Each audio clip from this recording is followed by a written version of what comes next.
Dear colleagues, esteemed partners, I would like to begin my statement from a pivotal moment in the history of Ukraine when, on the 23rd of June this year, the European Parliament passed a resolution and the Council supported an unprecedented decision on Ukraine's candidate status to the EU.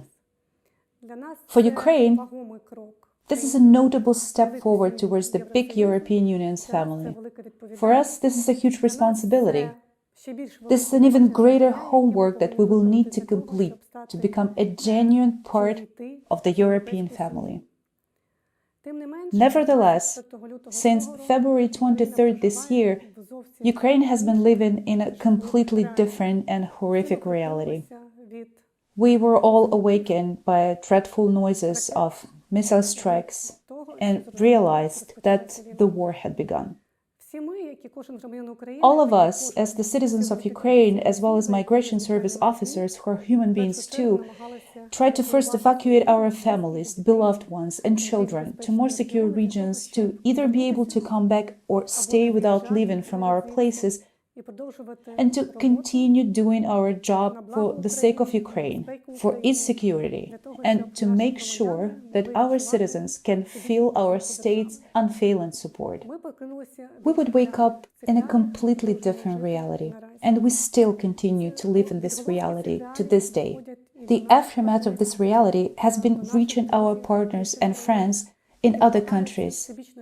They're trying to holistically support Ukrainians and Ukraine itself, not only with weapons, not just with other assistance, but by welcoming our citizens in their countries.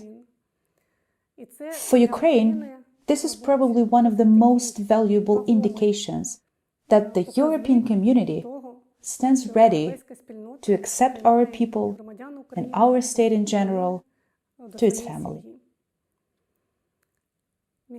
Fortunately enough, the migration service employees, as a team working for Ukraine and for our citizens, managed to successfully cope with the new reality and is trying now to do everything they can to avoid any disruptions in our operation and in any of our functions.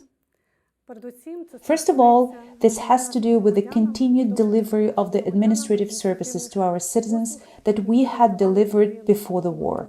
We have continuously been issuing ID cards, travel passports, permanent residence certificates for foreign nationals living in Ukraine, including extensions to recognition procedures for refugees and stateless persons. We managed to promptly identify relatively safe regions where we could displace part of our staff and equipment, as well as the infrastructure that is vitally important for Ukraine's national security. This is our unified state demographic registry, which maintains the all-embracing information on our citizens that is proven by various evidential documents.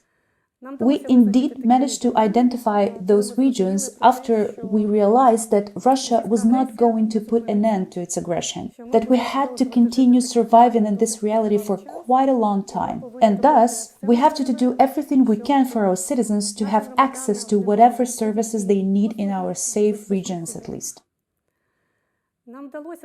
With the support from our partners, we managed to evacuate our hardware, the State Demographic Register database, and promptly deploy everything in the regions that have not been seeing active combat. It actually took us 2 weeks to completely restore all our functions and service delivery that had been available before the war. The State Migration Service, the Ukraine's border guards, and other government agencies experienced massive outflux of our people from the war-struck territories. They first started moving to safer regions, and once those regions could no longer handle this extreme burden, our people began to move abroad.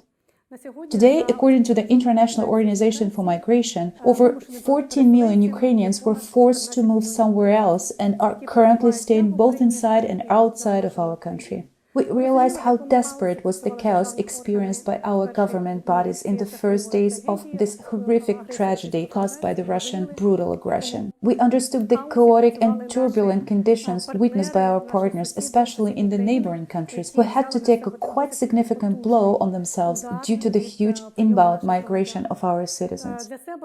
Just for ourselves, we have divided those streams and this unseen migration crisis with its impact that we all will be facing and trying to cope with for quite a long time into 3 phases.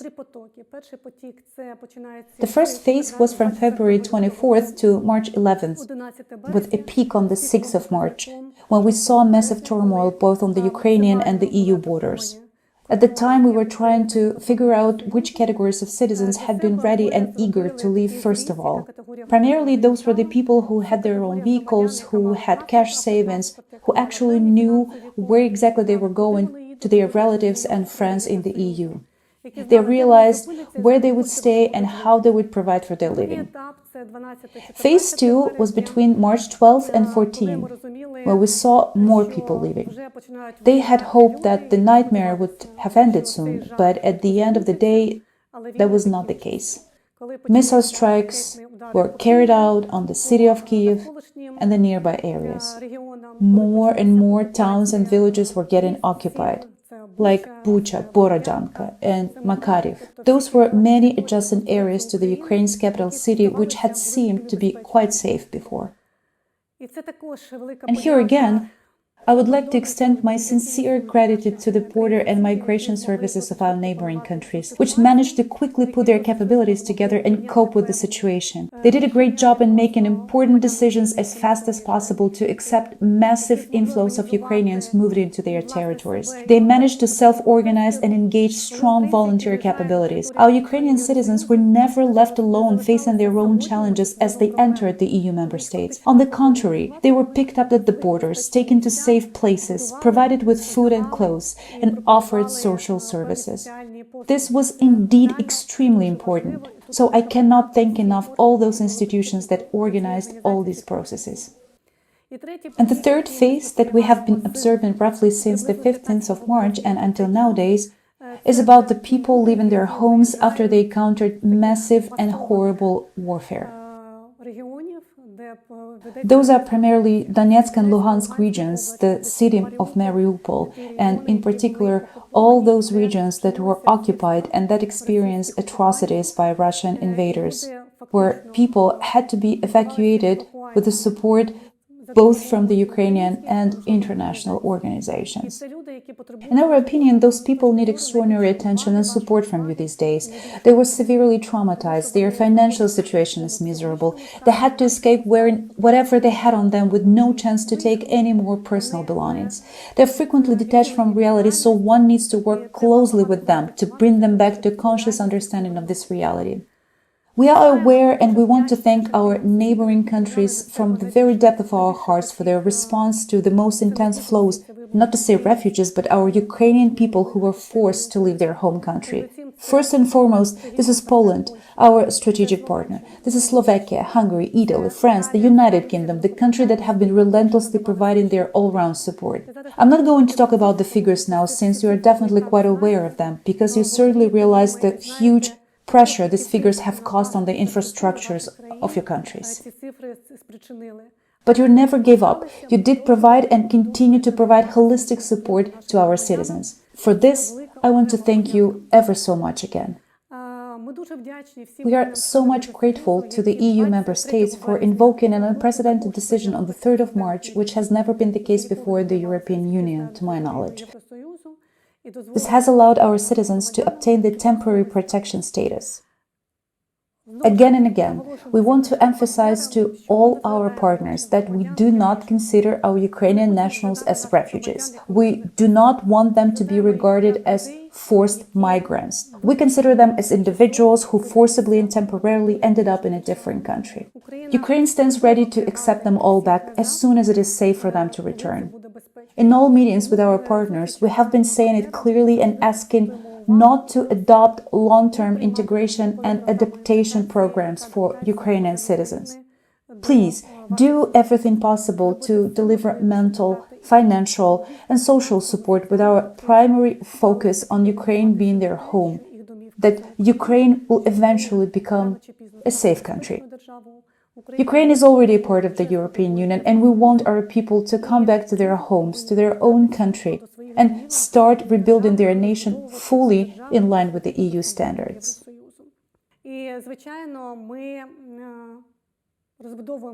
By all means, we are now developing many projects to recover operation of our key government agencies as soon as possible after the war. You probably know that many institutions, especially those located in the occupied territories, were destroyed completely. They lost their equipment, a lot of homes of our people were demolished. This is our ultimate objective, to resume our operation in those regions which are currently occupied, as well as those that are still experiencing active combat. Last but not least, I want to say that Russia's aggression in the middle of Europe will have major social and economic consequences long after, for not only Ukraine and the European Union, but probably even for the whole world. This is the migration crisis triggered by this aggression. This is the food crisis as well. This has already caused substantial pressure on the EU member states' social infrastructure that you all have witnessed and continue to feel. Therefore, it is only through the joint effort that we can surmount this crisis and do whatever we can to make Ukraine an economically vibrant and prosperous member of the European Union. I want to thank you all for your attention. I'm wishing you a great day and fruitful discussions. And most importantly, I'm wishing peaceful skies to all of us.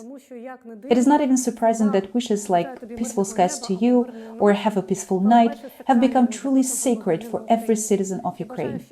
I wish no country of the European Union or any other country in the world ever experienced the evil that every Ukrainian citizen has been going through since the 24th of February. Слава Україні!